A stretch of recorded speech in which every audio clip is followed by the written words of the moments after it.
Bonjour à tous et bienvenue sur ma chaîne YouTube Paroles vivantes et d'espoir. Aujourd'hui, nous allons plonger dans le pain de l'Éternel, Exode 16. Si c'est votre première fois ici, n'oubliez pas de vous abonner et de cliquer sur la cloche pour ne rien manquer de nos prochaines vidéos. Et si vous êtes déjà abonné, merci de votre fidélité. Sans plus attendre, passons directement au sujet du jour. Le pain de l'Éternel, Exode 16, Introduction. Tout contrat a des clauses qui doivent être respectées par chacune des deux parties. Contrat d'installation de logiciels, contrat d'emploi, contrat d'affaires. Normalement, lorsqu'une des parties ne respecte pas sa part, l'autre est libérée de ses obligations. Dans une alliance entre Dieu et les hommes, il y a des obligations pour les deux parties. La différence dans ce cas, c'est que c'est Dieu qui fixe toutes les clauses. Quelles sont les conditions que nous devons remplir pour que Dieu honore son alliance avec nous? Les Israélites sont dans le désert. Ils viennent de vivre l'épreuve de la soif, qu'ils ont échoué, puisqu'ils sont tombés dans les murmures. Mais Dieu les a quand même sauvés. Ont-ils appris de cette leçon? S'ils tombent encore, Dieu va-t-il continuer d'honorer son alliance? Quelles sont les conditions pour que Dieu continue? Nous verrons qu'il n'y a qu'une seule condition: faire partie de son peuple. Pour son peuple, Dieu a fixé plusieurs règles, mais sa fidélité ne dépend pas de la fidélité des hommes. Nous verrons trois choses qui montrent que la fidélité de Dieu est inconditionnelle. Lisons Exode 16, 18. Alors que l'homme ne le mérite pas, Dieu est fidèle. Dieu vient de donner de l'eau aux Israélites, même s'ils murmuraient contre lui. Puis il les a conduits dans l'oasis d'Élim. À la première nouvelle épreuve, ils murmurent encore. Ils vont jusqu'à dire à Dieu: « Nous préférerions que tu ne nous aies pas délivrés. » Ils vont jusqu'à accuser Dieu de vouloir les faire mourir. Leur réaction peut sembler invraisemblable, qu'un peuple en entier s'unisse pour murmurer, mais en réalité c'est une chose très probable. Cela fait 6 semaines qu'ils sont sortis d'Égypte. Dieu leur a donné de l'eau à boire, mais leurs réserves de nourriture s'épuisent rapidement. Ils sont environ 2,5 millions. Le seul scénario devant leurs yeux, c'est qu'ils vont mourir de faim. Le murmure est contagieux. Quelques individus dans un groupe peuvent finir par enflammer tout le groupe. Leur réaction s'explique facilement, mais elle n'est pas bonne pour autant. Dieu expose clairement la gravité de leur faute. Tous les murmures dirigés contre Moïse sont en fait des murmures contre lui. Dieu veut marquer un point ici. Il mentionne leurs murmures à 5 reprises. Verse 7, 8a, 8b, 9, 12. Leur réaction révèle leur incrédulité. Ils agissent et parlent comme si Dieu n'existait pas, comme s'il n'était pas avec eux. Verse 6, mais Dieu va leur faire comprendre que c'est bien lui qui les a fait sortir du pays d'Égypte, qu'il est toujours là et qu'il est glorieux. La juste colère de Dieu aurait pu éclater, mais Dieu avait promis qu'il prendrait soin d'eux dans le désert, et il le fait. Il leur donne même ce qu'ils prétendent que seule l'Égypte pouvait leur fournir. De la viande et du pain d'écaille viennent et couvrent le camp en entier, donc tous ont pu en manger. La manne vient au matin, le pain de l'Éternel, et tous en ont suffisamment pour être rassasiés. Ils ne savent pas ce que c'est, et ils disent: « Qu'est-ce que c'est ?» Ce qui se prononce hébreu, man. Donc malgré le fait que les Israélites murmurent, qu'ils ne méritent pas du tout l'aide de Dieu, Dieu reste fidèle à son engagement de les conduire sains et saufs en Canaan, la terre promise. De même, nous ne méritions pas l'amour de Dieu lorsqu'il nous a sauvés, si vous pouvez dire qu'il vous a sauvés. Romains 5, 1, 8. Mais en ceci, Dieu prouve son amour envers nous. Lorsque nous étions encore pécheurs, Christ est mort pour nous.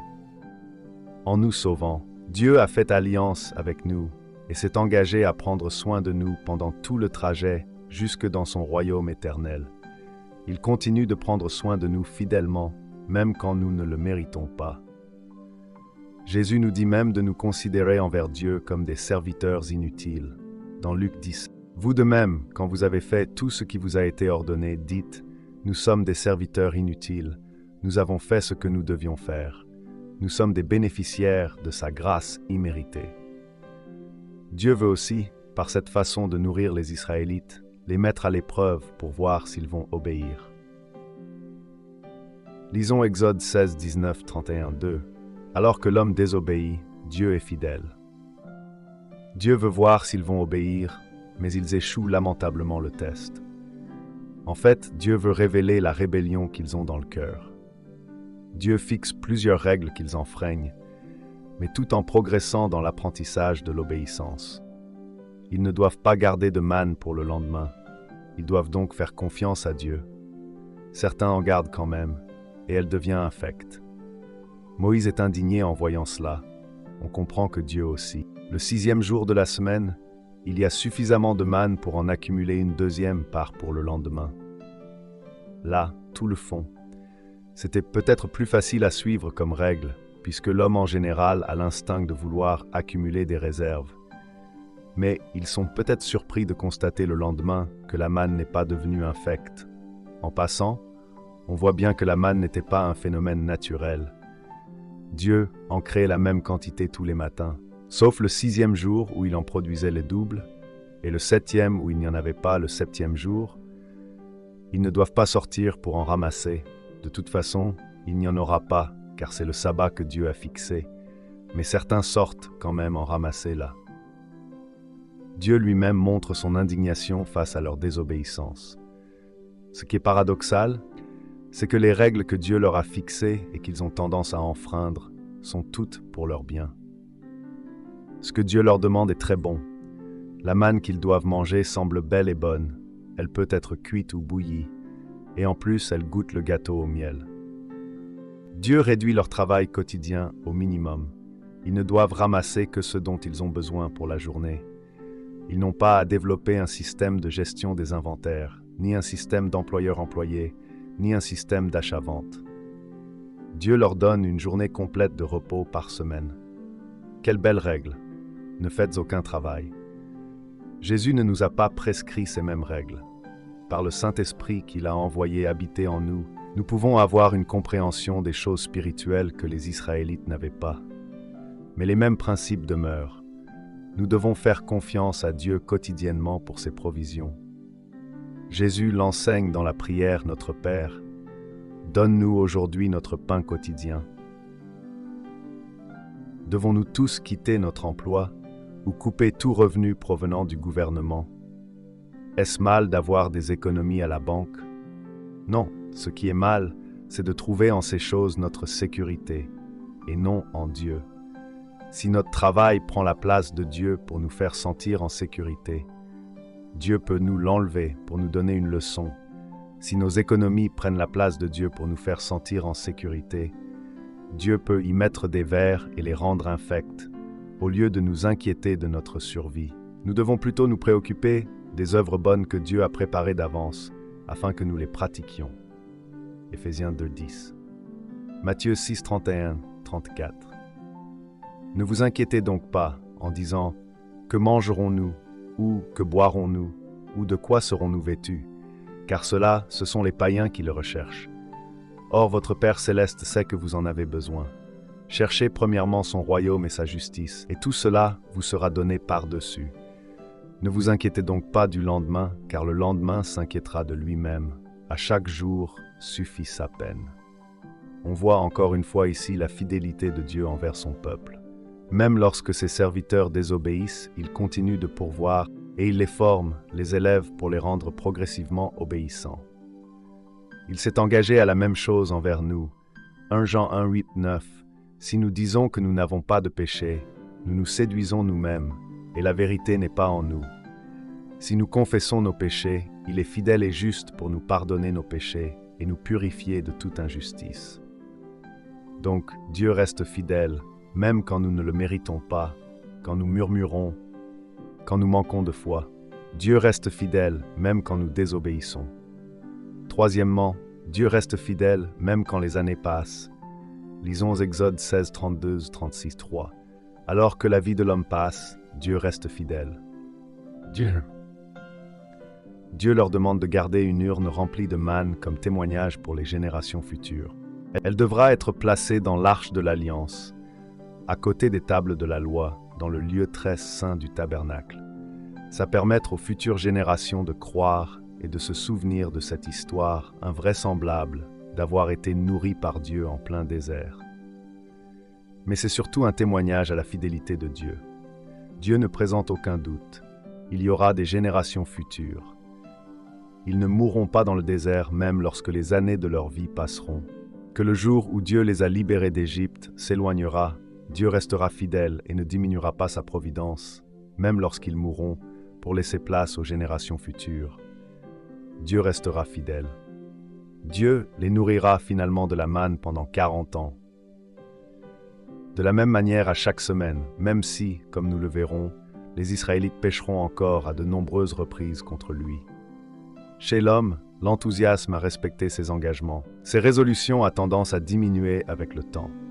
Pas pour Dieu, il demeure fidèle envers nous, comme au premier jour de notre conversion.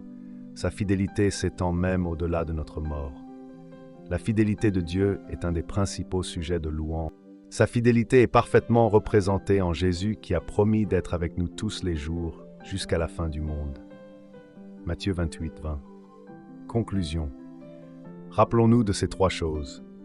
Même quand nous ne le méritons pas, quand nous murmurons, quand nous sommes ingrats, incrédules, infidèles, Dieu demeure fidèle. De même quand nous péchons, quand nous désobéissons, Dieu demeure fidèle. 3. Même quand les années de notre vie passent, et que le jour de notre conversion s'éloigne, Dieu demeure fidèle, même au-delà de la mort. Pour la table du Seigneur, notre manne, c'est Jésus-Christ. Jésus, à la manière de Dieu, a nourri la foule en créant du pain. Mais son enseignement n'était pas simplement qu'il peut nous nourrir. La leçon est spirituelle. Il est le pain de Dieu. Il est la manne que Dieu nous donne. La foule qui avait été nourrie par Jésus l'a suivi jusqu'à l'autre bord de la mer de la Galilée. Jean 6, verset 26-28, travailler plutôt pour la vie éternelle. Mais qu'est-ce que ça veut dire? C'est croire que Jésus est envoyé de Dieu pour nous nourrir, c'est-à-dire nous sauver. Vers 30-31, la manne a attesté les paroles de Moïse. Quelle preuve a Jésus? 32-33, la manne était en fait le pain de Dieu et non celui de Moïse. 34-40, Jésus est la manne donnée par Dieu pour vivre éternellement. 47, celui qui croit en Jésus a la vie éternelle. 48-58, Jésus est une manne meilleure, car elle donne la vie éternelle. Il a donné sa chair à manger en mourant à la croix pour nous. Nous avons mangé sa chair lorsque nous avons cru en lui. Et voilà, c'est tout pour aujourd'hui. J'espère que cette vidéo sur le pain de l'Éternel, Exode 16, vous a plu et que vous avez appris quelque chose de nouveau. N'hésitez pas à laisser un commentaire ci-dessous pour partager vos pensées et poser vos questions. J'adore lire vos retours. Si ce n'est pas déjà fait, pensez à liker la vidéo et à vous abonner pour ne pas rater les prochains contenus. Merci d'avoir regardé et à très bientôt pour une nouvelle vidéo.